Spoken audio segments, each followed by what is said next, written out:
Bom, pessoal, boa tarde. Como o Alexandre já disse, eu coordeno a área de sustentabilidade no Ministério desde 2013, quando foi criada. E por que eu resolvi falar sobre acessibilidade? Desde que eu assumi essa coordenação e comecei a viajar e visitar alguns empreendimentos, inclusive sustentáveis, certificados como sustentáveis, eu percebi o seguinte: tem uma preocupação que parece que ainda não está muito na mente das pessoas. Como que a gente fala de turismo sustentável sem dar oportunidade a todos, de acessibilidade, de possibilidade de viajar, um país onde todos podem viajar? Então, eu achei que era um tema importante para ser tratado, e com isso eu quero fazer um paralelo, porque nós estamos aqui entre empresários, a gente sabe disso. Então, mostrar essa questão da acessibilidade também como não só como uma responsabilidade social, mas como uma oportunidade. E, para isso, eu trouxe alguns números que eu acho que pode ilustrar bem isso.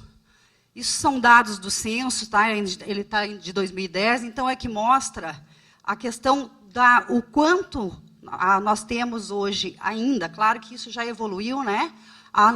Numa população de 200 milhões de pessoas, nós temos 23%, 24% de pessoas que se declaram com deficiência.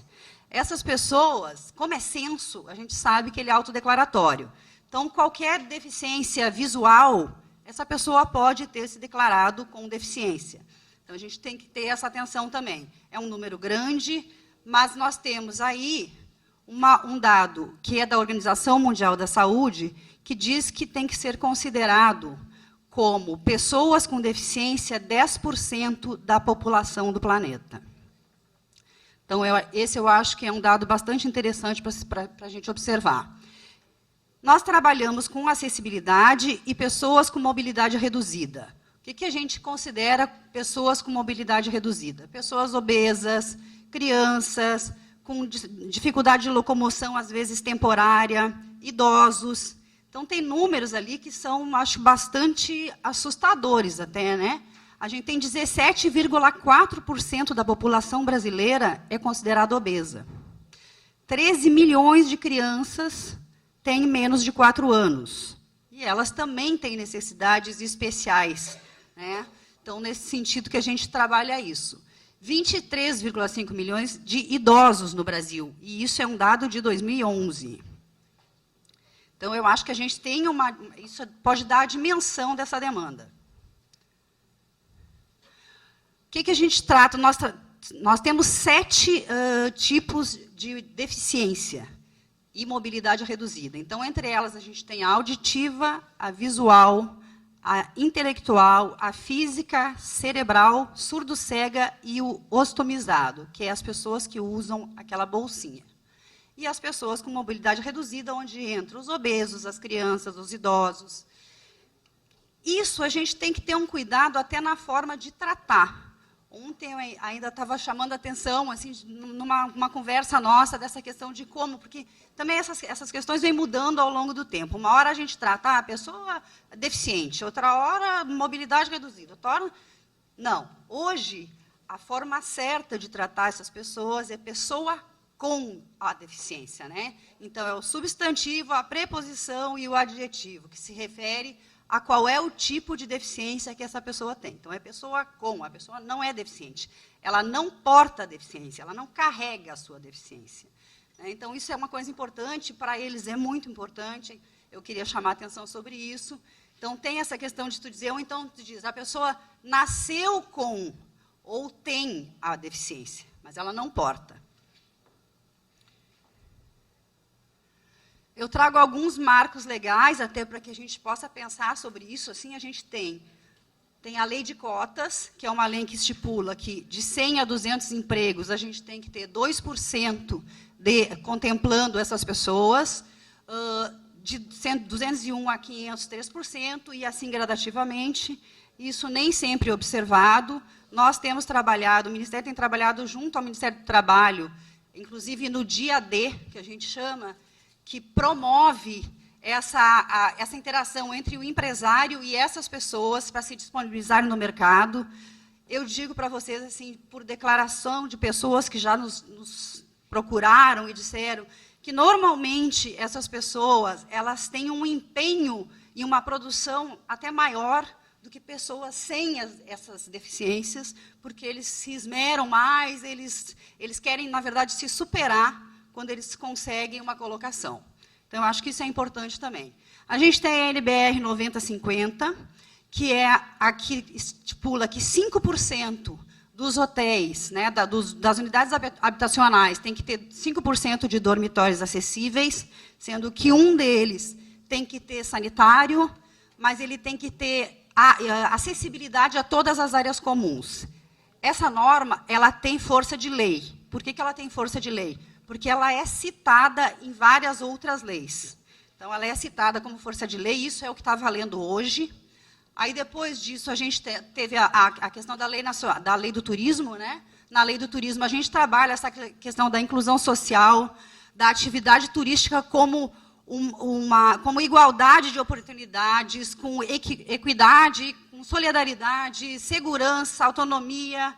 Isso é super importante, que as pessoas tenham autonomia para circular nos nossos empreendimentos, nos atrativos turísticos, e tenham essa igualdade de oportunidades.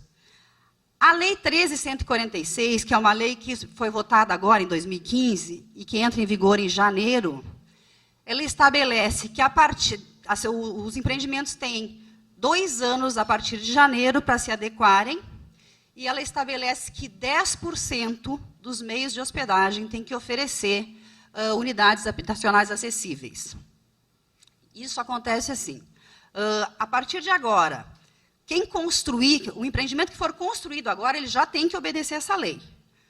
Os outros têm este período de 2 anos para se adequarem, mas em 2 anos eles terão que estar acessíveis nesse percentual para dispor aos seus clientes. O Ministério trabalha a acessibilidade desde o princípio, desde 2003, nós trabalhamos isso dentro do segmento social, mas em 2013 a gente resolveu ir além, criar um programa Turismo Acessível.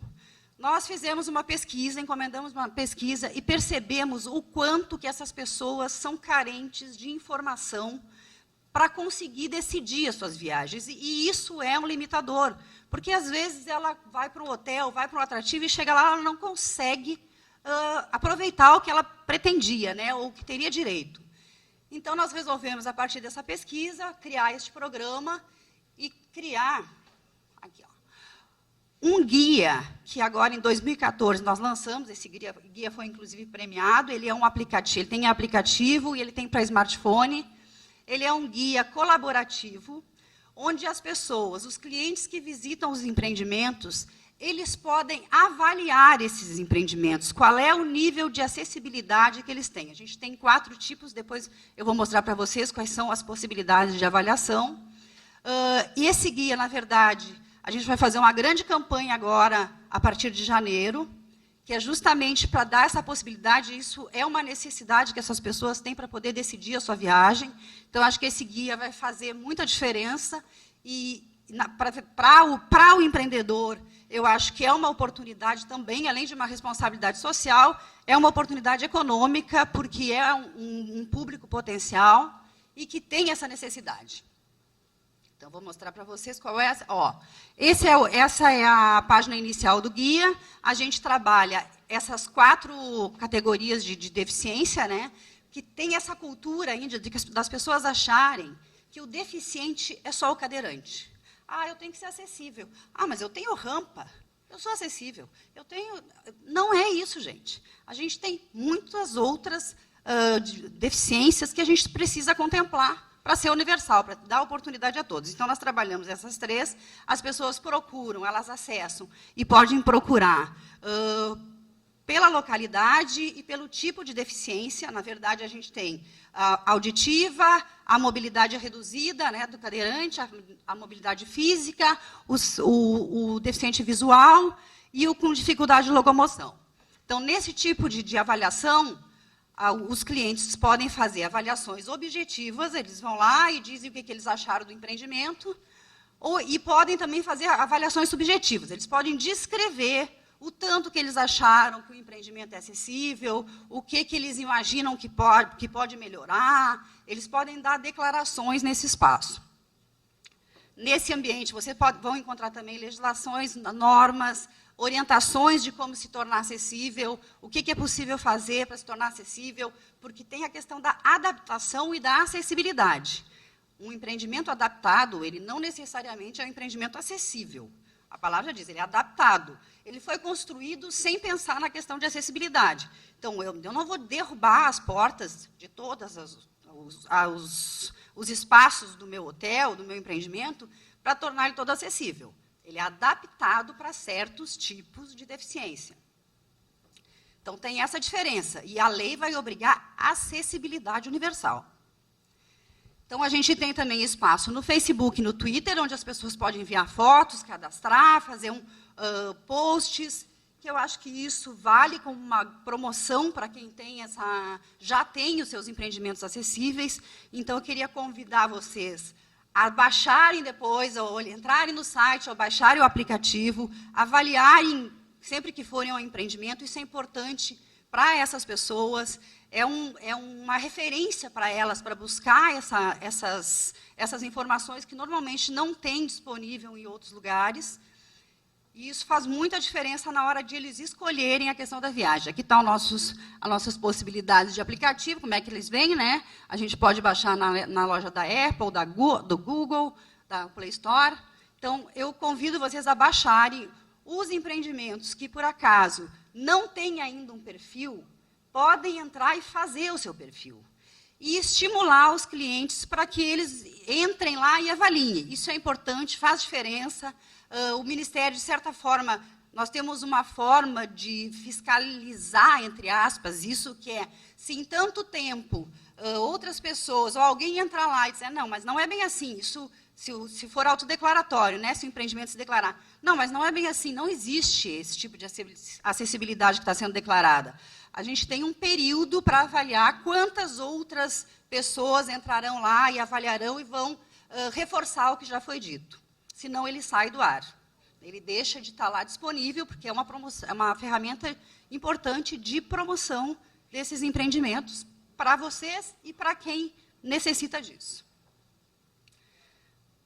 Então, eu queria deixar essa reflexão e queria dizer o seguinte para o Favila, né? O quanto que nós estamos alinhados, que ontem, quando eu disse para ele, eu vou falar sobre acessibilidade, ele me disse, pois é, vou te dizer uma coisa, no dia 27 de setembro, né, que é o Dia Mundial de Turismo, sempre a gente escolhe um tema. Esse ano será acessibilidade para todos. Eu disse, viu, eu nem sabia disso, ainda não tinha essa informação. Mas estamos alinhados, quero dizer para vocês, então, da importância e da questão da oportunidade também, né? Já que somos todos aqui sabemos que a nossa atividade é uma atividade econômica, a gente tem que pensar nos dois lados. Tem a responsabilidade social, mas tem um público potencial muito grande para trabalhar. Muito obrigada.